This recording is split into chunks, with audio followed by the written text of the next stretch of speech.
اپنے وقت مقررہ پر عبداللہ بہن کو ہمراہ لے کر آئے۔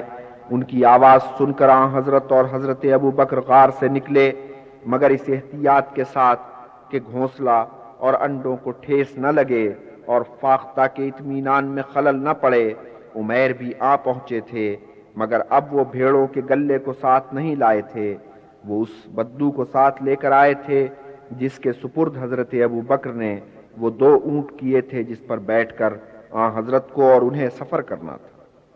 یہ بدو ابھی مسلمان نہیں ہوا تھا، مگر حضرت ابو بکر کو اس پر اعتبار تھا کہ وہ ان کا راز فاش نہیں کرے گا، اور اسے ہی سفر میں ان مسافروں کی رہنمائی بھی کرنی تھی کہ وہ صحرا کا فرزند تھا اور ان ٹیڑھے میڑھے راستوں سے بھی خوب آشنا تھا جو سیدھے راستے سے ہٹ کر یثرب کی طرف جاتے تھے۔ حضرت ابو بکر نے اونٹنی حضرت کو سواری کے لیے پیش کی، مگر حضرت نے یہ فرمایا کہ جو ناقہ میرا نہ ہو اس پر میں سواری نہیں کروں گا۔ یا رسول اللہ، یہ ناقہ آپ ہی کا ہے۔ نہیں، یوں نہیں، یہ بتاؤ کہ تم نے اسے کس قیمت پر خریدا تھا؟ حضرت ابو بکر نے ناقہ کی قیمت خرید بتائی۔ حضرت نے وہ قیمت ادا کی اور اس پر سوار ہو گئے۔ واضح ہو کہ اس اونٹنی کا نام قصوہ تھا اور حضرت کو اس سے بہت انس ہو گیا تھا۔ مسافروں نے اپنے صحرائی رہبر کی رہبری میں سفر شروع کیا۔ یثرب کو جانے والی سیدھی راہ چھوڑی اور آڑے ترچھے راستوں پر چلنا شروع کیا۔ 12ویں دن رات کے پچھلے پہر وادی عقیق میں پہنچے۔ وادی کو عبور کر کے پہاڑی کی دوسری طرف آئے۔ کھڑی دوپہر تھی، سورج کی کرنیں سیدھی پڑ رہی تھیں، مگر حضرت کی نظریں تو اس سرسبز و شاداب سرزمین پر جمی تھیں جو سنگ سیاہ کے سلسلوں کے درمیان پھیلی ہوئی تھی، بالکل وہی سرزمین جو آپ کو خواب میں دکھائی دی تھی۔ قبا کے لوگ روز صبح سویرے اٹھتے، بستی سے باہر آتے اور مکہ سے آنے والی راہ کو تکنے لگتے۔ جب راہ تکتے تکتے نگاہیں تھک جاتی اور پھیلتی دھوپ ان کے لیے ناقابل برداشت ہو جاتی تو وہ تھک ہار کر اپنے گھروں کو لوٹ جاتے۔ اگلی صبح پھر اسی طرح نور کے تڑکے اٹھنا، لپک جھپک بستی کے باہر جانا اور مکہ سے آنے والی راہ کو تکنے لگنا۔ کس بے چینی کے ساتھ وہ آنے والے کا انتظار کر رہے تھے۔ قبا یثرب کی نواحی بستی تھی اور کتنی ہری بھری تھی۔ جا بجا باغ پھولے ہوئے، کھجوروں کے جھنڈ کھڑے ہوئے۔ مکہ سے آنے والے پہلے یہاں پڑاؤ کرتے تھے۔ جنہوں نے پچھلے دنوں مکہ سے ہجرت کی تھی وہ اس بستی سے گزرتے ہوئے یثرب گئے تھے، اور کتنے تھے کہ ابھی یہیں ڈیرے ڈالے پڑے تھے۔ انتظار کرنے والوں میں وہ بھی شامل تھے۔ اڑتی اڑتی سی ایک خبر پہنچی تھی کہ حضرت مکہ سے نکل چکے ہیں اور اہل قریش نے انہیں پکڑ کر واپس لانے والے کے لیے انعام کا اعلان کر رکھا ہے۔ اور قبا کے لوگ کس اشتیاق کے ساتھ اس مبارک مہمان کی راہ تک رہے تھے۔ انہیں یقین تھا کہ مہمان آج کل میں بس پہنچنے والا ہے۔ اس مبارک صبح بھی انہوں نے بستی سے نکل کر اپنے مہمان کی راہ دیکھی تھی، مگر جب دن چڑھا اور دھوپ تیز ہو گئی تو وہ تھک ہار کر واپس گھروں کو ہو لیے تھے۔ اور اس کے بعد ایسا ہوا کہ ایک یہودی اپنے گھر کی چھت پہ کھڑا تھا، کیا دیکھتا ہے کہ سامنے کی پہاڑی سے 4 سوار اتر رہے ہیں۔ 2 سوار آگے آگے تھے، اپنے سفید نورانی لباس کی وجہ سے زیادہ نمایاں تھے۔ سنگ سیاہ کے پس منظر میں یہ سفید لباس بہت نمایاں ہو رہا تھا۔ اس نے آنے والوں کو غور سے دیکھا۔ سب سے آگے آنے والے ناقہ سوار کے نورانی چہرے پہ اس کی نظریں جم گئیں۔ اس نے فوراً بھانپ لیا کہ یہ کون شخصیت ہے۔ آنے والے مہمان سے وہ بے خبر تو نہیں تھا۔ بلند آواز سے پکارا، اے اہل قبا، وہ آ گیا ہے، آ گیا، آ گیا۔ یہ آواز پوری بستی میں گونج گئی۔ چھوٹے بڑے، مرد عورتیں سب گھروں سے نکل پڑے اور مکہ سے آنے والی راہ کی طرف لپک جھپک چلے۔ ادھر اس مقدس مسافر نے کہ آگے آگے چل رہا تھا رہبر سے کہا کہ پہلے تو ہمیں قبا میں بنی عمر کے ہاں لے چل، مدینہ ہم بعد میں چلیں گے۔ مدینہ یعنی شہر، اور تب سے یثرب کا نام پس منظر میں چلا گیا، مدینہ کا نام ورد زباں ہوا۔ ادھر سے اہل قبا قطار اندر قطار آ رہے تھے اور ادھر یہ مبارک مسافر ان کی طرف بڑھ رہے تھے۔ حضرت نے ناقے کو روکا اور خطاب فرمایا، اے لوگو، مل جل کر امن و سلامتی کے گیت گاؤ، آپس میں گلے ملو، ایک دوسرے کو مبارکباد دو، اخوت کے رشتے کا احترام کرو، بھوکوں کو کھانا کھلاؤ، جب دوسرے محو خواب ہوں تب تم عبادت کرو، اس طور تم پر جنت کے دروازے کھل جائیں گے۔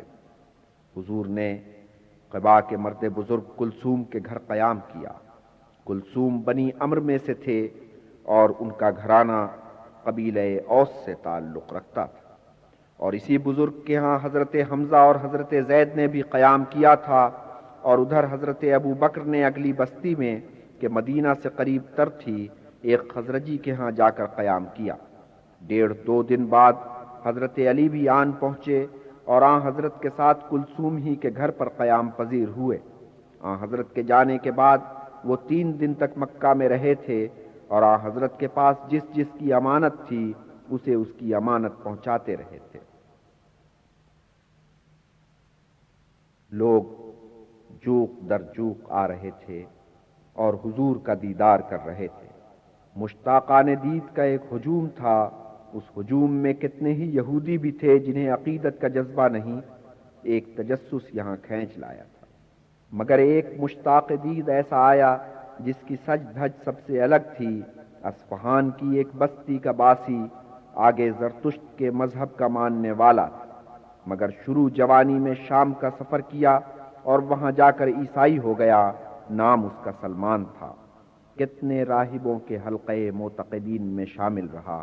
آخری مرشد وہ راہب تھا جس نے بسترے مرگ پر پڑے پڑے اسے آگاہ کیا کہ اے سلمان، وہ وقت قریب ہے جب ایک پیغمبر ظہور کرے گا، وہ پیغمبر دین ابراہیمی لے کر آئے گا اور عرب میں ظاہر ہوگا، جہاں وہ اپنے مولد سے ہجرت کر کے اس شہر میں پہنچے گا جو کھجوروں کی سرزمین ہے اور 2 پہاڑیوں کے درمیان واقع۔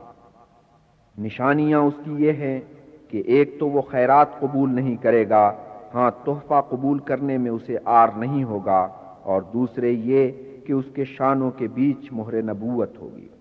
سلمان نے یہ پیشگوئی گرہ میں باندھ لی، عزم باندھا کہ آنے والے پیغمبر کا دیدار ضرور کرنا ہے۔ سوداگروں کے ایک گروہ سے جن کا تعلق بنی کلب سے تھا معاملہ طے کیا، کہا کہ مجھے عرب لے چلو، مگر ان ستم ظریفوں نے اس کے ساتھ یہ مذاق کیا کہ وادی القریٰ میں پہنچ کر اسے اپنا غلام ظاہر کیا اور ایک یہودی کے ہاتھ بیچ دیا۔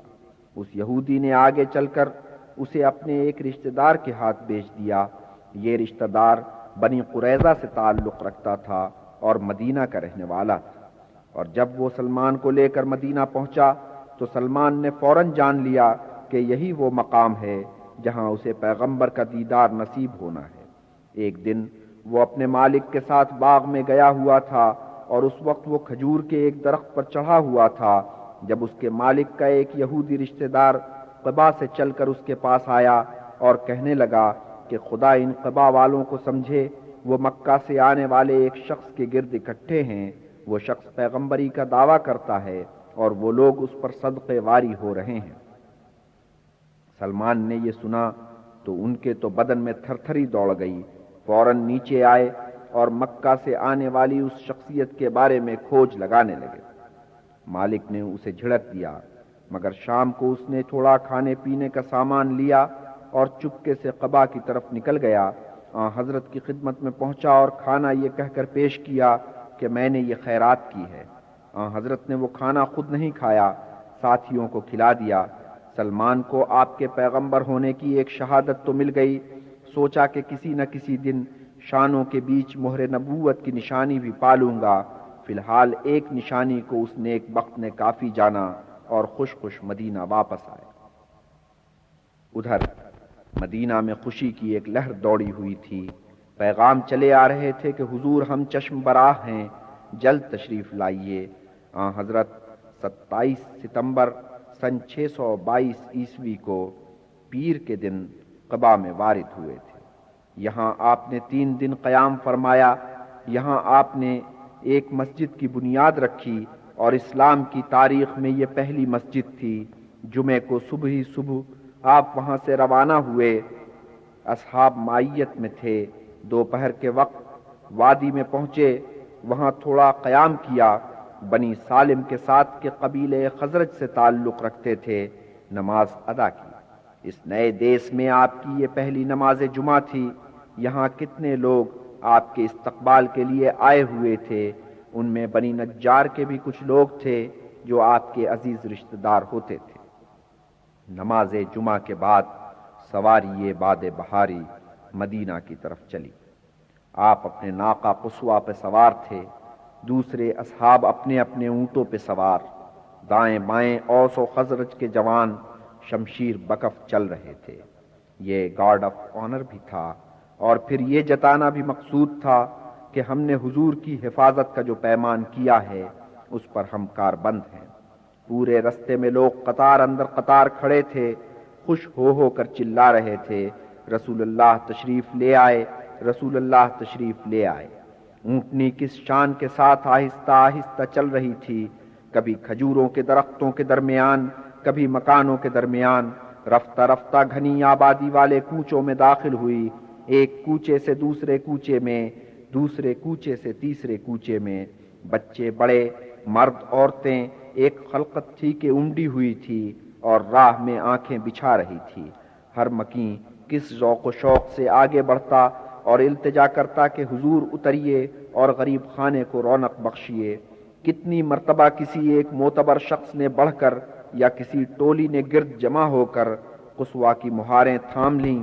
حضور کا ہر مرتبہ ایک ہی جواب ہے، روکنے والوں کے حق میں دعائے خیر کرتے ہیں اور پھر فرماتے ہیں، عزیزو اسے اپنی راہ پر جانے دو، وہ اللہ کے حکم کی تابع ہے۔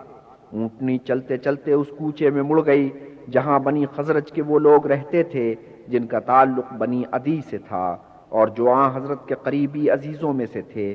سوسان یوں محسوس ہوا کہ آپ اپنے قرابت داروں کے ساتھ قیام کریں گے، اور یہاں آپ اپنی والدہ کے ساتھ بچپن میں رہ چکے تھے۔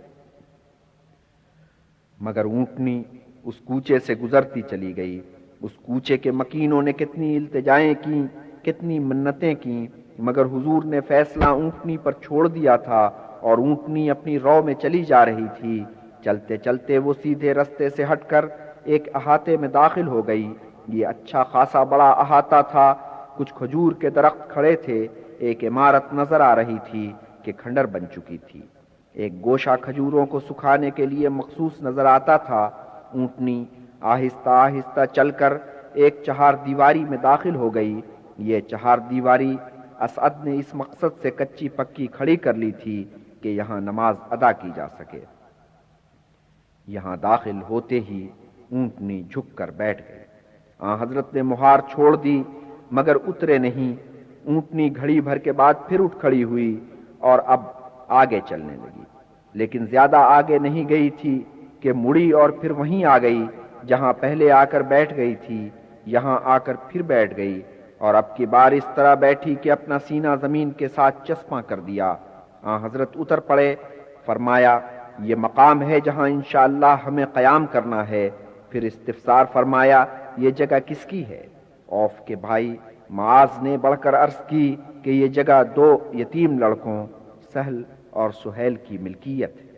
ان یتیم لڑکوں کے سرپرست اسد تھے۔ حضرت نے اسد کو ہدایت کی کہ ان لڑکوں کو میرے پاس لاؤ۔ سہل اور سہیل دونوں وہاں موجود تھے، فوراً مؤدب ہو کر سامنے آن کھڑے ہوئے۔ آپ نے فرمایا میرے عزیزو کیا تم یہ احاطہ میرے ہاتھ بیچنا پسند کرو گے؟ اگر تمہاری یہ منشا ہے تو پھر اس کی قیمت بتاؤ۔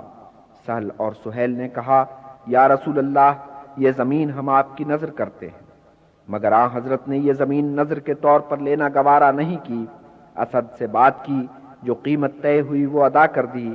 یہاں قریب ہی ابو ایوب خالد رہتے تھے، ادھر خریداری کا یہ معاملہ طے ہو رہا تھا، ادھر وہ اونٹنی سے حضرت کا سامان اتار رہے تھے۔ یہ سامان اتار کر وہ اپنے گھر لے گئے۔ اتنے میں اسی قبیلے کے دوسرے لوگ خدمت میں حاضر ہوئے اور التجا کی کہ آپ ہمیں میزبانی کا شرف عطا کیجیے۔ آپ نے فرمایا کہ جس کے پاس میرا سامان ہے اسی کا میں مہمان ہوں۔ یوں آپ ابو ایوب کے گھر مہمان ہوئے۔ ابو ایوب اپنی بیوی کو لے کر مکان کی بالائی منزل میں منتقل ہو گئے۔ نچلی منزل میں آن حضرت نے قیام کیا اور قصوہ کو اسد اپنے مکان کے احاطہ میں لے گئے کہ وہ بھی یہاں سے 4 قدم کے فاصلے پر تھا۔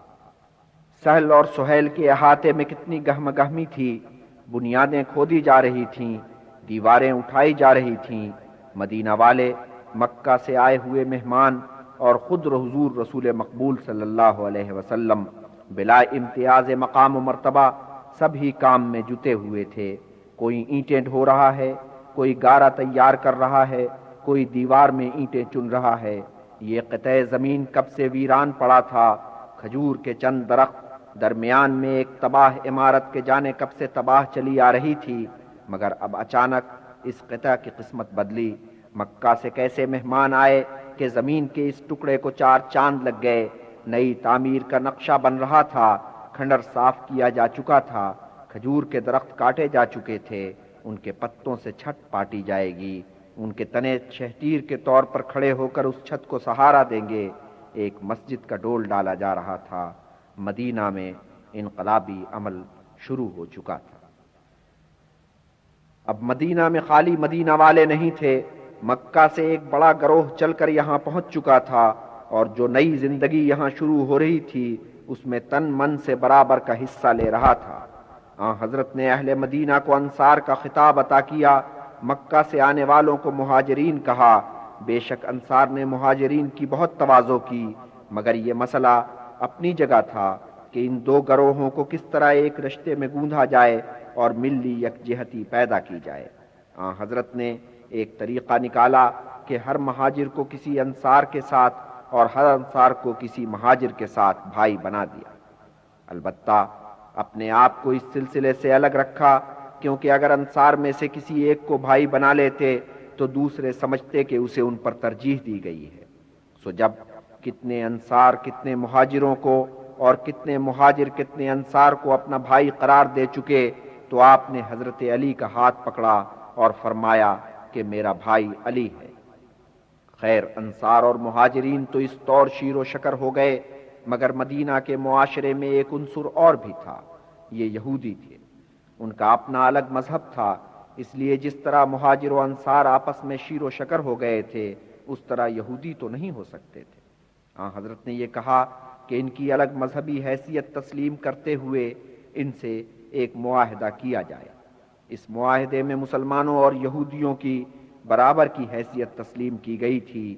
یہ طے ہوا کہ اگر کسی یہودی کے ساتھ زیادتی ہو تو مسلمان اور یہودی دونوں مل کر اس زیادتی کا تدارک کریں اور اس کا حق اسے دلوائیں۔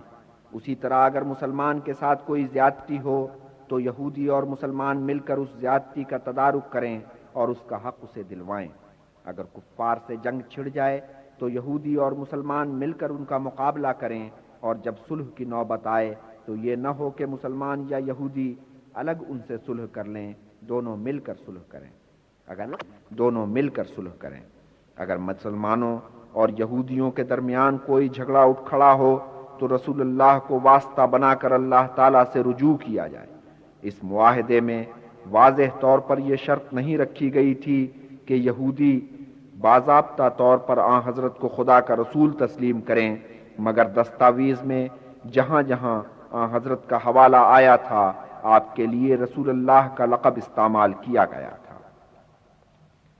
یہودیوں نے سیاسی مصلحتوں کے تحت یہ معاہدہ کیا اور ساری شرائط تسلیم کر لی۔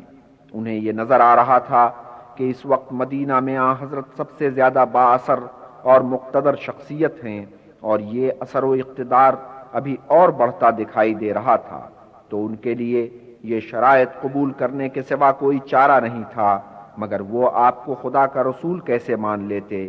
یہ گروہ ایک احساس برتری میں مبتلا تھا، اس کے تصور میں یہ کیسے آ سکتا تھا کہ پیغمبر یہودیوں کے علاوہ کسی دوسرے گروہ میں بھی ظہور کر سکتا ہے؟ تو ظاہری طور پر انہوں نے حضرت سے تعلقات خوشگوار رکھے، لیکن تہہ دل سے انہوں نے آپ کی ذات کو قبول نہیں کیا۔ جب وہ غیر مسلم عربوں کو حضرت کی رسالت میں شک کرتا ہوا پاتے تو فوراً ان کی ہاں میں ہاں ملاتے۔ مدینہ کے عربوں کا احوال یہ تھا کہ وہ تیزی سے مسلمان ہوتے چلے جا رہے تھے، مگر یہ مسلمان مکہ کے مسلمانوں سے رویے میں بہت مختلف تھے۔ اصل میں مدینہ میں آ کر اسلام کو ایک نئی صورتحال سے دوچار ہونا پڑا۔ مکہ میں اسلام کسی طاقت کا مظہر نہیں تھا، وہاں مسلمان ہونا نقصان کا سودا تھا۔ جو مسلمان ہو جاتا اسے بہت کچھ کھونا پڑتا تھا اور اہل قریش کا ظلم و ستم سہنا پڑتا تھا۔ سو وہاں جو شخص مسلمان ہوتا تھا اس کے خلوص میں شک نہیں کیا جا سکتا تھا، مگر مدینہ میں آ کر اسلام ایک طاقت بن گیا۔ اب مسلمان ہونا گھاٹے کا سودا نہیں رہا، مسلمان ہونے میں لوگوں کو فائدہ نظر آنے لگا۔ سو کتنے محض دنیاوی مصلحتوں کے تحت مسلمان ہو گئے، اندر سے بدلے نہیں، باہر سے اسلام کا لبادہ اوڑھ لیا۔ اس طرح منافقوں کا ایک گروہ پیدا ہو گیا۔ اسلام کی مکی دور میں منافق کا تصور نہیں کیا جا سکتا تھا۔ اس کردار نے مدینہ کے حالات میں پرورش پائی، اور کتنے ایسے تھے کہ ایمان ان کا پختہ نہیں تھا، ڈھلم الیقین تھے، مگر منافقوں کے باوجود مدنی عربوں کی زندگی میں ایک انقلاب رونما ہوا۔ سب سے بڑا واقعہ یہ ہوا کہ ان کے قبائلی جھگڑے ختم ہو گئے۔ کہاں قبیلے ایک دوسرے کے خلاف چھریاں تیز کرتے رہتے تھے، کہاں اب وہ گھل مل کر بسر کر رہے تھے، مگر یہ اتحاد و یکجہتی کی فضا یہودیوں کو گوارا نہیں ہو سکتی تھی۔ اس سے ان کی قدر و قیمت بہت گھٹ گئی۔ جب قبیلے آپس میں لڑتے تھے تو فریقین انہیں اپنی طرف ملانے کی کوشش کرتے تھے، سو وہ ایک اچھی خاصی تیسری طاقت بن جاتے تھے اور ان کے وارے نیارے ہو جاتے تھے۔ اب جو قبائلی جھگڑے ختم ہوئے تو ان کی یہ حیثیت ختم ہو گئی، ان کے مفادات خطرے میں پڑ گئے۔ دور بھی نگاہیں دیکھ رہی تھیں کہ یہ لوگ اپنے اتحاد اور اسلام کی طاقت کے ساتھ زور پکڑتے چلے جائیں گے، پھر یہودیوں کی حیثیت کیا رہ جائے گی۔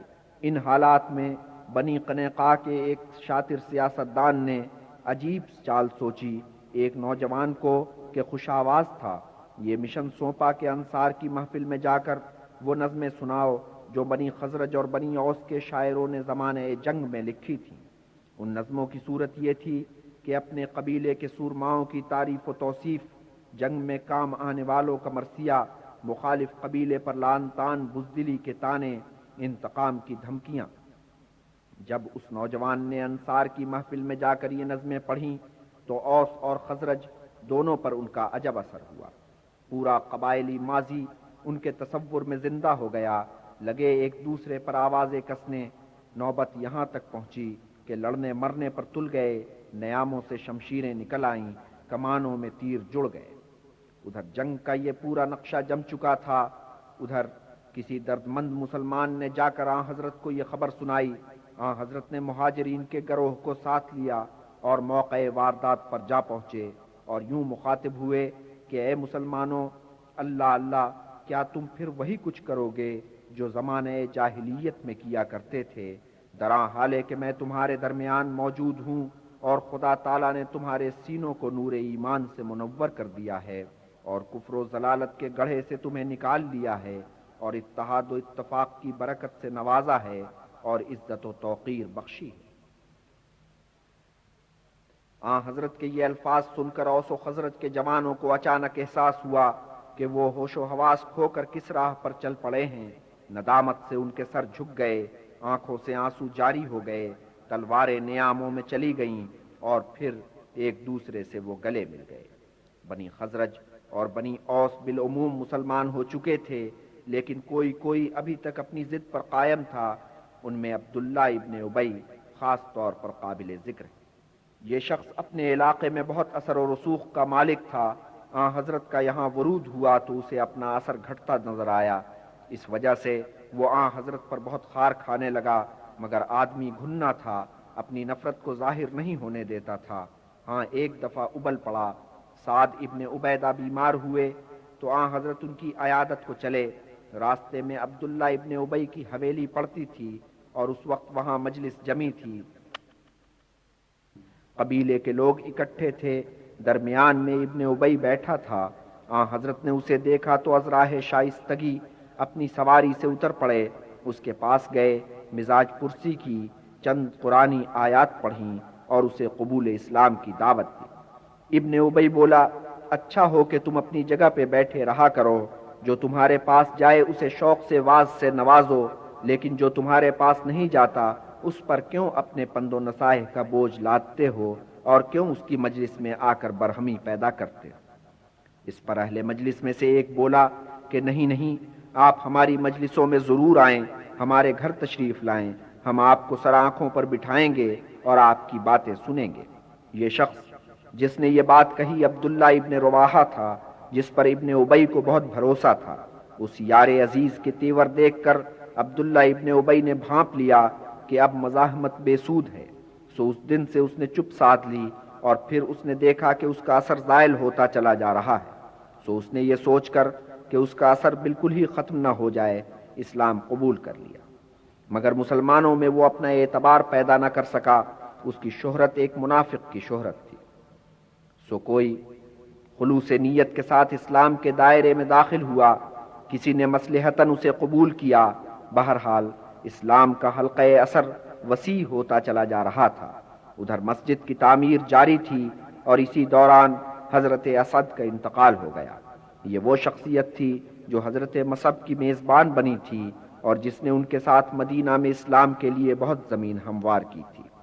شاید حضرت اسعد کی تدفین کے موقع پر ہی سلمان فارسی کو دوسری بار حضرت سے باریابی کا شرف حاصل ہوا تھا، اور سلمان فارسی نے بعد میں کسی موقع پر ابن عباس سے ملاقات کی تفصیل بتائی اور یوں بیان کیا، میں حضور کی خدمت میں آداب بجا لایا اور پھر میں نے آپ کے گرد چکر کاٹا کہ شاید کسی طور پر مہر نبوت نظر آ جائے، اور حضور کو علم تھا کہ میرا مقصود کیا ہے، سو آپ نے اپنا لبادہ اتار کر الگ رکھ دیا۔ میں نے آپ کی پشت پر نظر ڈالی اور جس طرح میرے مرشد نے بتایا تھا بالکل اسی طرح مہر نبوت مجھے دکھائی دی۔ میں نے بوسہ دیا اور میں نے گریہ کیا۔ تب رسول اللہ صلی اللہ علیہ وسلم نے مجھے آگے آ کر بیٹھنے کو کہا۔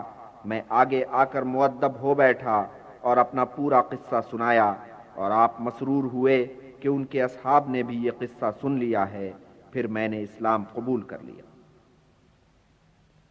مگر سلمان فارسی اس کے بعد 4 سال تک اپنے مسلمان بھائیوں سے مل جل نہیں سکے۔ 4 سال تک وہ ایک غلام کی حیثیت سے بنی قریظہ کی خدمت میں لگے رہے اور سخت محنت مشقت کرتے رہے۔ اسی زمانے میں بنی قینقاع کا ایک ربی مسلمان ہوا۔ وہ ایک دن خاموشی سے حضرت کی خدمت میں حاضر ہوا اور اسلام قبول کر لیا۔ اس نے یہ خواہش ظاہر کی کہ میرے قبول اسلام کے اعلان سے پہلے بنی قینقاع کے کچھ لوگوں کو بلا کر ان سے میرے بارے میں استفسار کیا جائے۔ حضرت نے اس قبیلے کے چند اکابر کو بلایا اور ربی کے بارے میں استفسار کیا۔ انہوں نے جواب دیا، وہ ہمارے سردار کا فرزند ہے اور خود سردار ہے، وہ ہمارا ربی ہے، ہمارا عالم دین ہے۔ جب وہ یہ کہہ رہے تھے تو ربی اندر چھپا بیٹھا تھا۔ یہ سننے کے بعد وہ ان کے سامنے آیا اور بولا، اے اہل یہود، اللہ سے ڈرو، اس کی طرف سے جو پیغام آیا ہے اسے قبول کرو۔ تم خوب جانتے ہو کہ یہ شخصیت خدا کا رسول ہے۔ اور اس کے ساتھ ہی اس نے اپنے اور اہل خانہ کے مسلمان ہونے کا اعلان کیا، مگر یہ یہودی اکابر فوراً ہی اپنے بیان سے منحرف ہو گئے اور اسے لعنت ملامت کرتے وہاں سے رخصت ہوئے۔ اب اسلام مدینہ میں خوب رچ بس گیا تھا۔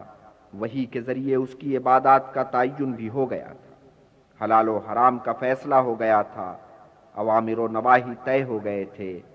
رمضان کے 30 روزوں اور روزانہ 5 وقتہ نماز کے بھی احکامات آ چکے تھے۔ مسلمان 5 وقت وہاں جہاں مسجد تعمیر ہو رہی تھی اکٹھے ہوتے اور نماز باجماعت پڑھتے، مگر وقت کا اندازہ ہر مسلمان اپنے اپنے خیال کے مطابق کرتا۔